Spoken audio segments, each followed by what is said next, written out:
கிறிஸ்துவுக்குள் மிகவும் பிரியமான தெய்வ பிள்ளைகளே, இந்த வருஷம் துவங்கி 6 மாதத்தை முடித்து 7வது மாதத்திற்குள்ளாக கர்த்தர் கிருபையாக உங்களையும் என்னையும் சபையையும் கரம் பிடித்து அவர் நடத்தி கொண்டு வந்திருக்கிறார்.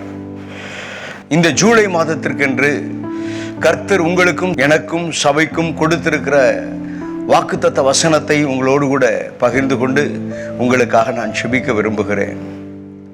யோவான் எழுதின சுவிசேஷ புத்தகத்தில் 10வது அதிகாரம் 27வது வேத வசனத்தை நான் உங்களுக்காக வாசிக்கிறேன்.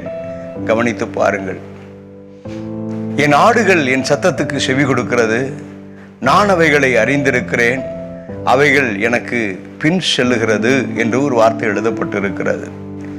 தேவ பிள்ளைகளே, இந்த வசனத்தினுடைய மைய பகுதியில் இருக்கக்கூடிய ஒரு வார்த்தை, நான் அவைகளை அறிந்திருக்கிறேன். என் ஆண்டவர் சொல்லுகிறார், நான் உங்களை அறிந்திருக்கிறேன். ஆங்கில வேதாகமம் படியாய் சொல்லுகிறது, ஐ நோ them. நான் உங்களை அறிந்திருக்கிறேன். தேவ பிள்ளைகளே, உங்களை அறிந்திருக்கிற கர்த்தர் ஒருவர் இருக்கிறார். உங்களை அறிந்திருக்கிற என் ஆண்டவராக இயேசு கிறிஸ்து அவர் உங்கள் அருகில் இருக்கிறார், உங்களுக்கு உதவி செய்ய.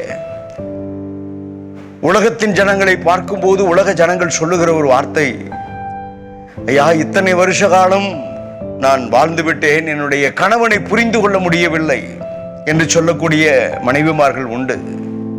அநேக கணவன்மார்கள் சொல்லுகிற காரியம், இத்தனை வருஷ காலம் நான் வாழ்ந்து விட்டேன், என்னுடைய மனைவியை இன்னும் நான் சரியாக புரிந்து கொள்ள முடியவில்லை, அறிந்து கொள்ள முடியவில்லை என்று சொல்லக்கூடிய அப்படிப்பட்ட கணவன்மார்கள் அநேகரை நான் பார்த்திருக்கிறேன். அநேக பெற்றோர் சொல்லுகிற காரியம், என்னுடைய பிள்ளைகளுக்காக நாங்கள் கஷ்டப்பட்டு பிள்ளைகளை படிக்க வைத்தோம், அவர்களை மேன்மையான நிலைக்கு கொண்டு வர வேண்டும் என்று சொல்லி நாங்கள் பல பாடுகளை பட்டோம். ஆனால் இன்றைக்கு என் பிள்ளைகள் எங்களுடைய அன்பை அறிந்து கொள்ளவில்லை, எங்களுடைய பிரயாசத்தை அறிந்து கொள்ளவில்லை.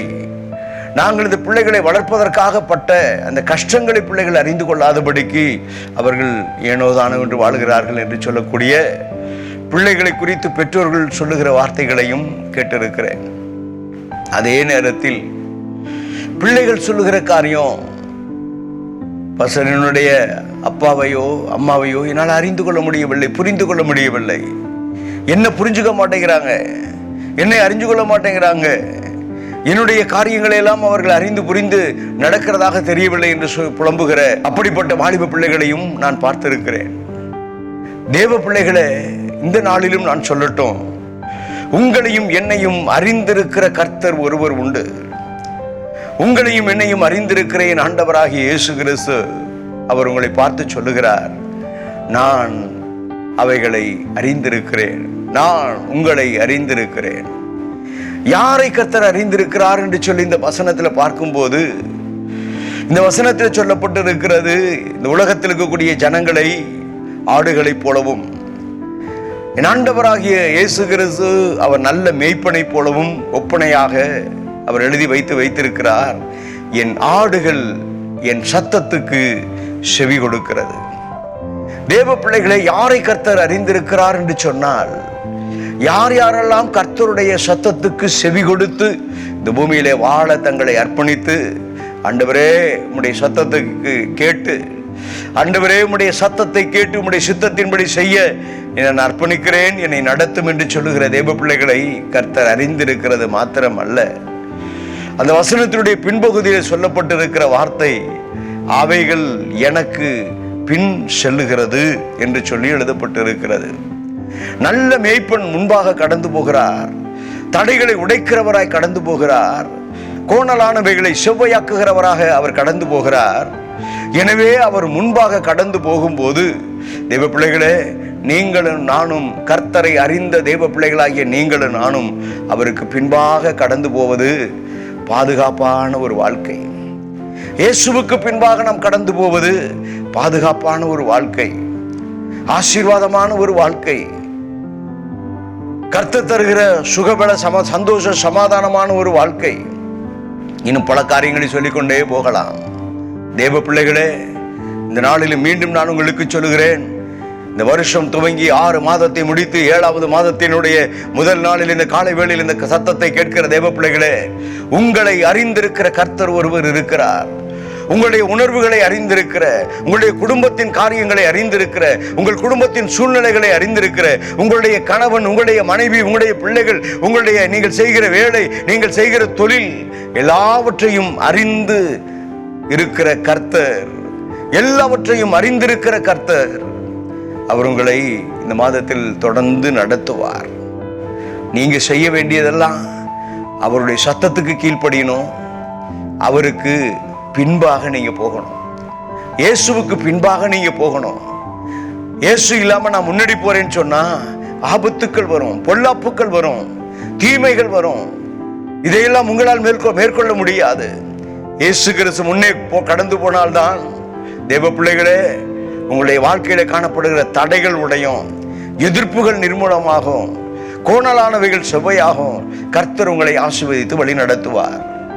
வேதத்தில் பார்க்கும்போது லூக்கா எழுதின சுவிசேஷ புத்தகம் 8வது அதிகாரத்தில் 46வது வசனத்தில் ஒரு வார்த்தை எழுதப்பட்டிருக்கிறது. என் ஆண்டவராகிய இயேசு கிறிஸ்து சொன்னார், என்னிடத்திலிருந்து வல்லமை புறப்பட்டது என்பதை நான் அறிந்திருக்கிறேன் என்று ஒரு வார்த்தை இந்த வசனத்தில் எழுதப்பட்டிருக்கிறது. இயேசு கிறிஸ்து ஒரு காரியத்தை அறிந்து அந்த இடத்துல ஒரு வார்த்தையை சொல்லுகிறார், என்னிடத்திலிருந்து வல்லமை புறப்பட்டது என்பதை நான் அறிந்திருக்கிறேன். தேவ பிள்ளைகளே, தேவ ஜனமே, இந்த நாளிலும் கூட இந்த சம்பவத்தை நான் உங்களுக்காக விளக்கி சொல்லி உங்களுக்காக நான் ஜெபிக்க விரும்புகிறேன்.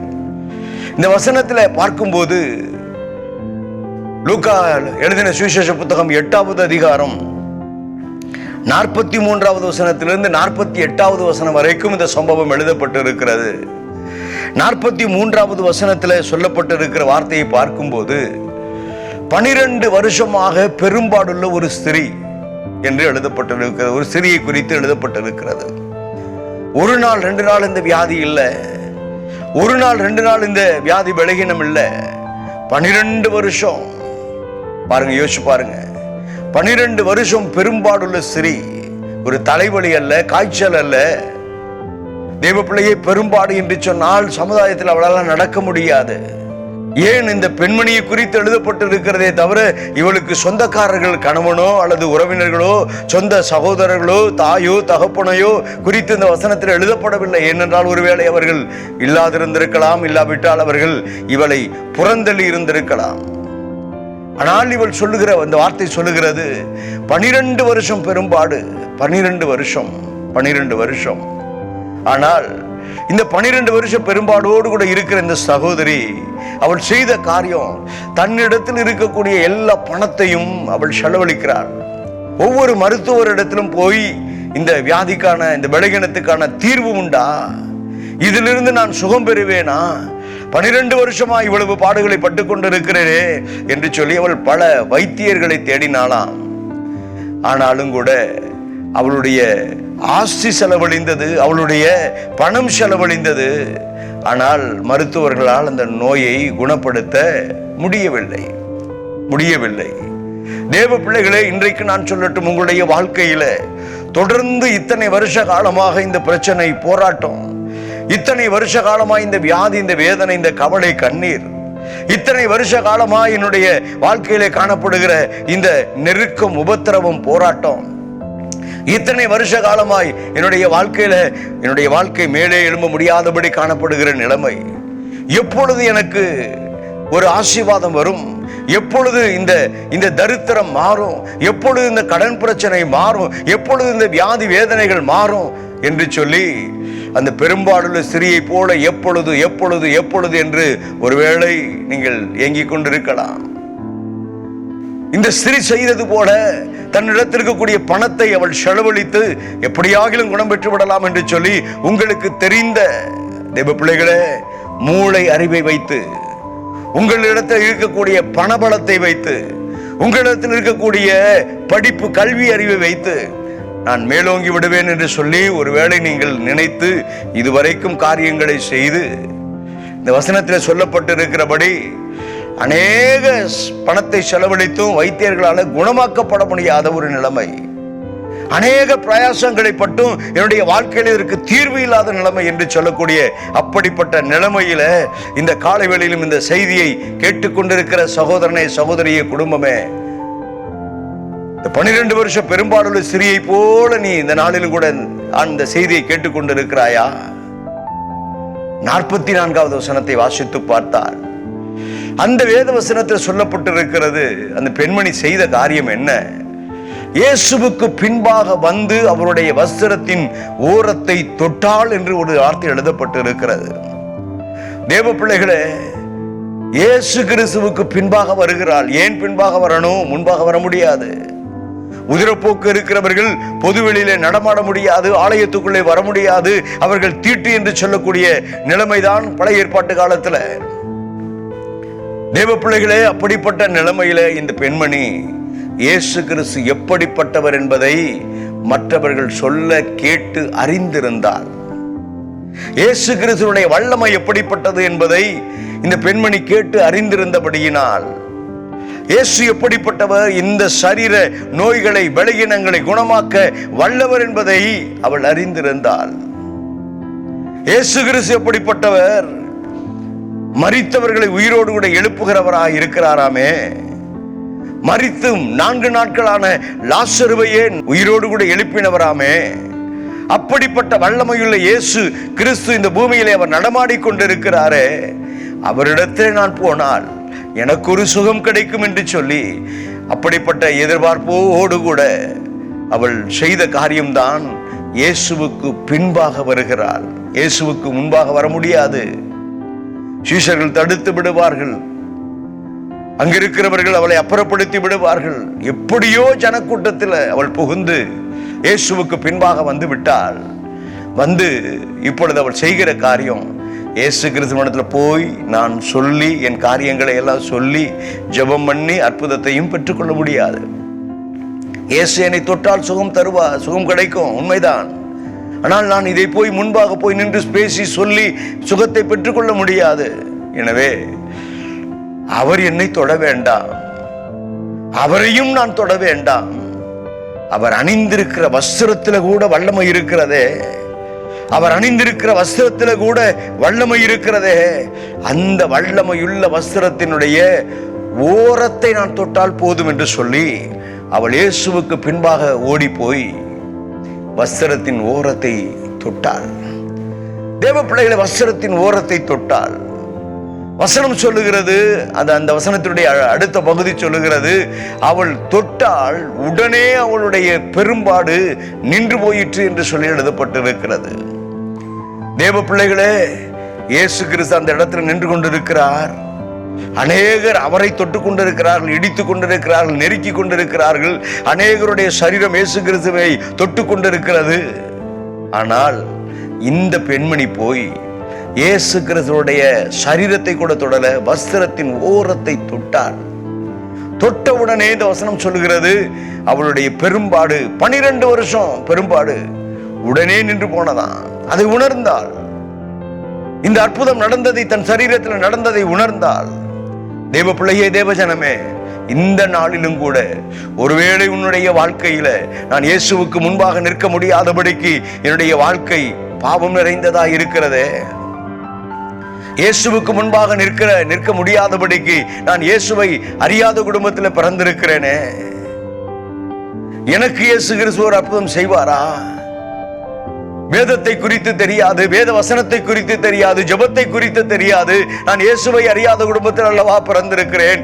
இன்றைக்கு சிலர் என்னிடத்தில் சொன்ன இயேசு கிறிஸ்துவை குறித்து சொன்ன வார்த்தையை கேட்டு இன்றைக்கு இந்த வார்த்தையை கேட்டுக்கொண்டிருக்கிறேன் என்று சொல்லி ஒருவேளை நீங்கள் நினைத்து இந்த காலை வேளையிலும் கூட அவரை நீங்கள் தொட்டீர்களே ஆனால், உங்களுடைய தொடுதல் விசுவாச தொடுதலாய் இருக்குமேயானால், உங்களுடைய தொடுதல் ஒரு நம்பிக்கையின் தொடுதலாய், எதிர்பார்ப்பின் தொடுதலாய், விசுவாசத்தின் தொடுதலாய் இருக்குமேயானால், தேவ பிள்ளைகளே, இன்றைக்கு இப்பொழுதே நீங்கள் உங்களுடைய வாழ்க்கையில் நீங்கள் எதிர்பார்த்திருக்கிற அற்புதத்தை பெற்றுக்கொள்ளக்கூடிய நேரம் இந்த நேரம். அற்புதத்தை பெற்றுக்கொள்ளக்கூடிய நாள் இந்த நாள். எனவே தேவ பிள்ளைகளே, ஆண்டவருடைய சமூகத்தில், கர்த்தருடைய சமூகத்தில் கடந்து போய் இயேசுவை நோக்கி பார்த்து, இயேசுவே என்னை தொடுவீராக, என் கண்களை தொடுவீராக, என் உதடுநாவை தொடுவீராக, என் இருதயத்தை தொடுவீராக, என்னுடைய சரீரத்தில் இருக்கக்கூடிய பலகீன பகுதிகளை தொடுவீராக, நடக்க முடியாதபடி காணப்படுகிற இந்த ஆண்டவர் கால் பகுதியில் காணப்படுகிற வலி வேதனைகள் அந்த இடத்தை கர்த்தர் நீர் தொடுவீராக. எந்த காரியமா இருந்தாலும் ஆண்டவருடைய சமூகத்தில் ஆண்டவரே நீங்க என்ன தொடுங்கன்னு சொல்லி கேட்டா ஆண்டவர் தொடுகிற நாளாக, தொடுகிற நேரமாக இந்த காலை வேளையில இருக்கும். தேவ பிள்ளைகளே, அடுத்த வசனத்தில் பார்க்கும்போது என்னிடத்தில் வல்லமை புறப்பட்டது என்பதை நான் அறிந்திருக்கிறேன், என்னை தொட்டது யார் என்று சொல்லி கேட்கிறார். அப்பொழுது அவர்கள் சொல்லுகிறார்கள், அநேகர் உம்மை தொட்டு கொண்டு இருக்கிறாங்க, தொட்டது யாருன்னு எப்படி ஐயா கேட்க முடியும் என்று சொல்லி கேட்கும்போது, மற்றவர்கள் தொடுகிற தொடுதலுக்கும் ஒருவர் தொட்ட தொடுதலுக்கும் வித்தியாசம் இருக்கிறது என்று சொல்லி ஆண்டவர் அறிந்து 47வது வசனத்துல அந்த ஸ்திரீ கடந்து வந்து இயேசு கிறிஸ்துவுக்கு முன்பாகவும் ஜனங்களுக்கு முன்பாகவும் தான் பெற்றுக்கொண்ட அந்த அற்புதத்தை ஜனங்களுக்கு முன்பாக சாட்சியாய் சொன்னாள். 48வது வசனத்தை வாசி பார்த்தா, இயேசு கிறிஸ்து அவளை பார்த்து, மகளே திடம் கொள், இதுவரைக்கும் திடனற்று காணப்பட்டாய், இனி திடம் கொள், உன் விசுவாசம் உன்னை ரட்சித்தது. உன்னுடைய விசுவாச தொடுதல், உன்னுடைய விசுவாச கிரிகை, உன்னுடைய விசுவாச காரியங்கள் உன்னை ரட்சித்தது, விடுதலை தந்தது. எனவே நீ இப்பொழுது சமாதானத்தோடு கூட போ மகளே, சமாதானத்தோடு கூட போ. இந்த பெண்மணியை பார்த்து சகோதரியே என்று சொல்லி, பெண்ணே என்று சொல்லி அழைக்கல. வசனத்துல பாத்தீங்கன்னா, மகளே உன் விசுவாசம் உன்னை ரட்சித்தது, நீ சமாதானத்தோடு கூட போ. இந்த காலை வேளையிலும் இப்பொழுது நாம் ஜெபிக்க போகிறோம். தேவ பிள்ளைகளே, கர்த்தரை நீங்கள் தொடுகிற நேரம், கர்த்தர் உங்களை தொடுகிற நேரமாக இந்த நேரம் இருக்கும். என்னோடு கூட இணைந்து ஆண்டவர் கொடுக்கக்கூடிய அந்த அற்புதத்தை பெற்றுக்கொள்வீர்களா? ஏனென்றால் கர்த்தர் உங்களையும் அறிந்திருக்கிறார். நான் அவைகளை அறிந்திருக்கிறேன் என்று சொன்னவர் உன்னுடைய பலகீனங்களை அறிந்திருக்கிறார், உன்னுடைய துக்கங்களை அறிந்திருக்கிறார், உன்னுடைய நோய்களை அறிந்திருக்கிறார், உன்னுடைய கடன் பாரங்களை அறிந்திருக்கிறார், உன் குடும்பத்தை அறிந்திருக்கிறார், உன்னுடைய மனநிலைமையையும் அறிந்திருக்கிறார். எனவே உன்னை அறிந்திருக்கிற கர்த்தரிடத்துல இப்பொழுது விசுவாசத்தோடு கூட ஜெபிப்பாயா? கிருபையும் இரக்கமும் மகா பரிசுத்தம் நிறைந்த நல்ல தகப்பனே, இப்பொழுதும் இந்த அருமையான காலை வேளையிலும் இந்த அன்பு பிள்ளைகள் உம்மை நோக்கி பார்க்கிறார்கள் சுவாமி. இப்பொழுது ஆண்டவரே, உம்முடைய பிள்ளைகள் கண்ணீரோடு கூட இருக்கிறாங்க ஐயா. எத்தனை வருஷத்துக்கு, எத்தனை காலங்களுக்கு இந்த உபத்திரவம், போராட்டம், எத்தனை காலங்களுக்கு இந்த நெருக்கம், இந்த வேதனை, எத்தனை காலங்களுக்கு இந்த கண்ணீர், எத்தனை காலங்களுக்கு ஆண்டவரே இந்த வேதனையோடு கூட நான் கடந்து போக வேண்டும் என்று சொல்லி உம்முடைய பிள்ளைகள் ஆண்டவரே இந்த நாளில வேதனையோடு கூட கண்ணீரோடு கூட உங்க முகத்தை நோக்கி பார்க்கிறாங்கப்பா. இயேசுவே, உம்முடைய பரிசுத்தம் உள்ள நாமத்தினாலே இப்பொழுதே ஆண்டவரே உம்முடைய பிள்ளைகளை கர்த்தர் நீர் தொடுவீராக. ஆண்டவரே, உம்முடைய பிள்ளைகளை கர்த்தர் தொடுவீராக. யார் யாரெல்லாம் விசுவாசத்தோடு கூட கரத்தை நீட்டி உம்மை தொடுகிறார்களோ அவர்களுடைய வாழ்க்கையில் ஒரு அற்புதம் இயேசுவின் நாமத்தினாலே நடப்பதாக. இயேசு கிறிஸ்துவின் நாமத்தினாலே ஒரு அற்புதம் இந்த அன்பு பிள்ளைகளுக்கு நடக்கட்டும். இயேசுவின் நாமத்தினாலே கர்த்தருடைய கரம் உம்முடைய பிள்ளைகளை தொடட்டும். ஒரு அற்புதம் நடக்கட்டும். சரீரத்தில் நல்ல சுகம் உண்டாகட்டும். பொருளாதார நெருக்கடி மாறட்டும். கடன் பிரச்சனைகள் மாறட்டும். உம்முடைய பிள்ளைகளுடைய உள்ளத்துக்குள்ளே காணப்படுகிற ஆண்டவரே சமாதானமற்ற நிலைமை எல்லாம் மாறட்டும் என்று சொல்லி நான் ஜெபிக்கிறேன்.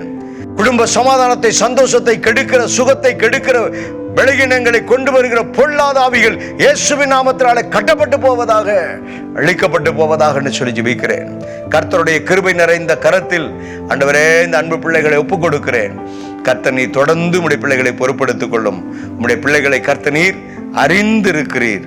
எனவே உம்முடைய பிள்ளைகளும் ஒவ்வொரு நாளும் உம்மை அறிந்து உம்மிடத்தில் ஜெபிக்க, உம்முடைய சமூகத்தில் வந்து உம்மை துதிக்க, உம்மிடத்திலிருந்து நன்மையை பெற்றுக்கொள்ள ஆண்டவரே உம்முடைய பிள்ளைகளுக்கு கர்த்தர் கிருபை தந்து நடத்தும்.